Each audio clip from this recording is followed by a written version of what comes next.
हम्म। इस समय बातचीत करने के लिए हमारे साथ आईएएस अभिनव गोपाल सीडीओ गाजियाबाद हैं। जागरूकता अभियान लगातार चला रहा है प्रशासन, उसको लेकर लगातार कार्यक्रम जारी हैं इनके। सर, क्या कुछ कार्यक्रम था और किस तरह से आप लगातार जो है प्रशासन कार्यक्रम कर रहा है? जैसा कि हमें ज्ञात है कि गाज़ियाबाद का हमारा वोटिंग परसेंटेज जो है वो हमारा 55% से कम रहता है। 2019 और 22 के इलेक्शन हमने ऐसा देखा था। तो जब प्रशासन ने जो है बड़ी टारगेटेड स्ट्रैटेजी का इस्तेमाल हम लोग कर रहे हैं, क्योंकि जो मेजर हमारे रीज़न निकल के आते हैं वो हमारी जो हाई राइज बिल्डिंग्स होती हैं, और हाई राइज बिल्डिंग्स में लोग किसी कारणवश हो सकता है, कार्यवश हो सकता है, या वो छुट्टी होने के वश जो होता है वो उसमें वोट करने किसी कारण नहीं आ पाते हैं या नहीं करते हैं। तो उसी के लिए हम लोग टारगेट स्ट्रैटेजी के माध्यम से RWAs और जो हमारे अपार्टमेंट ओनर्स एसोसिएशंस हैं उनके माध्यम से हम लोग ज़्यादा से ज़्यादा लोगों तक पहुंच रहे हैं। और इसी के क्रम में हम लोग आज यहाँ पर पंचशील सोसाइटी में आए थे, जिससे क्योंकि यहाँ पर मुझे ऐसा बताया गया है कि 1000 से भी ऊपर हमें वोटर्स हैं हमारे, और इन वोटर्स तक डायरेक्टली कॉन्टैक्ट संवाद हम लोग स्थापित कर रहे हैं, जिससे हम लोग इनको झकझोर सकें। एक तरीके से हम कहेंगे इनको हम मोटिवेट कर सकें, इंस्पायर कर सकें। नहीं, देखिए, मतदान करना आपका सर्वोच्च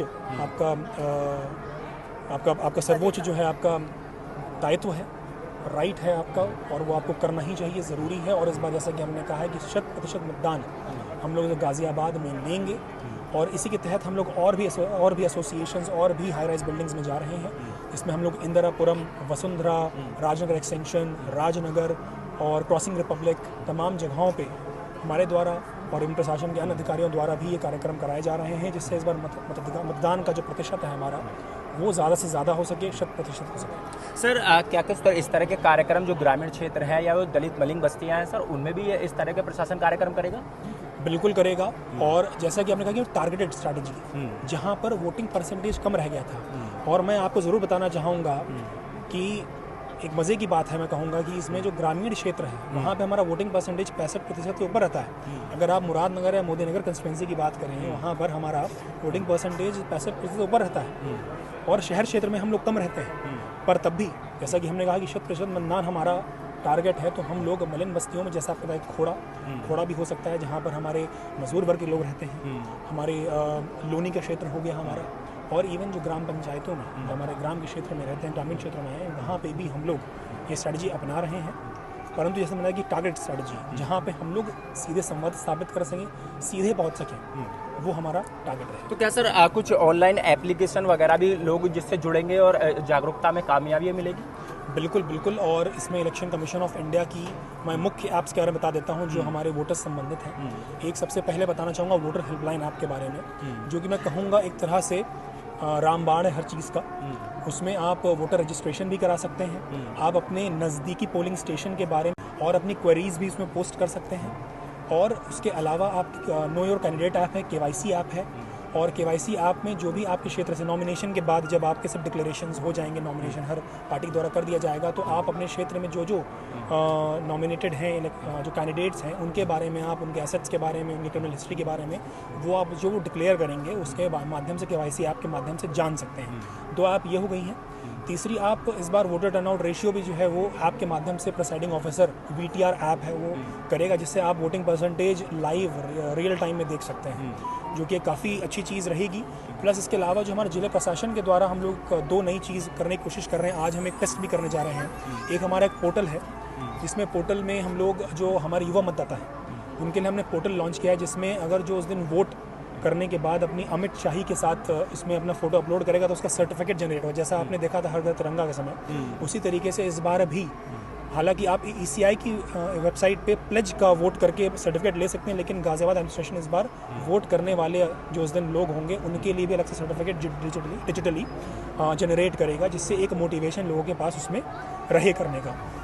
इसके अलावा हम एक और टेस्ट कर रहे हैं, अब उसका अभी प्रारंभिक ही मैं कहूँगा, अब वो कितना सक्सेसफुल हो पाऊँगा मैं उसके बारे में भी बहुत श्योर नहीं हूँ, मैं कह नहीं सकता, लेकिन एक बहुत नवीन प्रयोग हम ये कर रहे हैं कि जो हमारे जहाँ पे जिन बूथ्स में हमारे कैमरेज लगे हुए हैं, जो CCTV कैमरेज लगेंगे, क्योंकि ज़्यादातर जो हमारे शहरी क्षेत्र होते हैं वहाँ पे एक शिकायत रहती है कि हम जब जाते हैं तो हमारी बड़ी लंबी लाइन रहती है, मैं 2-3 बार जाता हूँ, मैं वापस होकर आ जाता हूँ। तो उसमें हम एक ऐप ऐसा डेवलप कर रहे हैं जो उस कैमरे के माध्यम से, AI के माध्यम से ये बता सके, जैसे आप गूगल मैप्स में देखते हैं कि रेड, ग्रीन या येलो के माध्यम से आप देख सकें, तो आदमी ये डिसाइड कर सकता है कि नहीं, इस समय भीड़ है यहाँ पर, तो मैं इस समय ना जाऊँ, और जिस समय वो ग्रीन हो जाए, येलो हो जाए, मैं उस समय जाऊँ। तो तो एक नवीन प्रयोग हम लोग करने की कोशिश कर रहे हैं, और कई ज़िलों में इसको BLOs के माध्यम से भरा जाएगा, पर हम इसको ऑटोमेट करने की कोशिश कर रहे हैं। लेकिन अभी जैसा कहा कि प्रारंभिक है ये, अगर ये होता है तो बहुत अच्छी चीज़ होगी, परंतु जो दूसरा पोर्टल मैंने मेंशन किया वो ज़रूर होगा। सर, इन ऐप्स को कहाँ से जो लोग है वो डाउनलोड कर पाएंगे और किस तरह से मतलब इन्हें संचालन कैसे होगा? जैसा कि ECI की जो हमारी, जो मैंने आपको एक सी विजिल आप भी बताना भूल गया था, सी विजिल के माध्यम से आप जो सी विजिल के माध्यम से आप जो अगर मान लीजिए किसी गलत तरीके से लोग अफेक्ट करने की कोशिश कर रहे हैं, वोटर्स को प्रलोभन देने की कोशिश कर रहे हैं इस तरह की, तो वो सी विजिल के माध्यम से कंप्लेंट कर सकते हैं। तो ये जो मैंने आपको ECI की जो ऐप्स के बारे में बताया, ये आप गूगल प्ले स्टोर पे तुरंत जाके कर सकते हैं। ऐप स्टोर पे आप एप्पल वाले भी इसको डाउनलोड कर सकते हैं, और बहुत सिंपल है। इसमें आपको रजिस्ट्रेशन करना होगा, अपना OTP आएगा, पासवर्ड आप इसमें भर सकते हैं, तो आप कभी भी इसमें लॉगिन करके सारी सर्विसेज को इसमें इस्तेमाल कर सकते हैं। तो वो आपका इजीली गूगल प्ले और ऐप स्टोर पर अवेलेबल है।